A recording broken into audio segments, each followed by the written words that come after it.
चलिए दोस्त, अब बात करते हैं गौतम सिंह राजपूत के बारे में। अब देखिए, सोशल मीडिया पे जब भी पवन सिंह का कोई मैटर आता है तो पूरा इंटरनेट पे हड़कंप मच जाता है और उसमें गौतम सिंह राजपूत कैसे नहीं बोलेंगे, लेकिन हमको लगता है शायद ये थोड़ा ज्यादा हो गया। सच में ऐसा है तो पवन सिंह से गिरा और नीच इंसान पूरे इस ब्रह्मांड में नहीं। खैर, इस पे एक डेडिकेटेड वीडियो फुल लेंथ का आएगा जिसमें सबका हिसाब होगा। तो आपसे निवेदन है, आरएसएम फिल्म वाले चैनल को जरूर सब्सक्राइब कर लीजिएगा, क्योंकि फिल्म का सारा मैटर वही हम लोग हैंडल करेंगे, डेडिकेटेड वीडियो वाला। चलिए दोस्त, अब बात करते हैं बबीता मिश्रा पवन सिंह केस में एक और बड़े अपडेट के बारे में। और आपने देखा ही होगा किस तरीके से पवन सिंह को एकदम रेल बना दिए बबीता मिश्रा।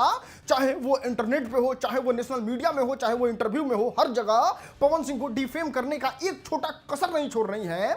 और उसमें ही एक कदम और आगे बढ़ते हुए अपने चैनल पे उन्होंने एक वीडियो पोस्ट किया और वीडियो में बहुत बड़े बड़े आरोप पवन सिंह पे लगा दिए, फिर से दोबारा सबूत के साथ। सिर्फ धमकी भरे कॉल मैसेज आ रहे हैं, बल्कि उनके पर्सनल व्हाट्सएप पे पॉर्न वीडियो भेजा जा रहा है। जी हां, स्क्रीन पे एक एक नंबर, एक एक मैसेज आज मैं चलाने वाला हूं और दिखलाने वाला हूं कि पवन सिंह के लोग किस नीचता पे उतर आए हैं।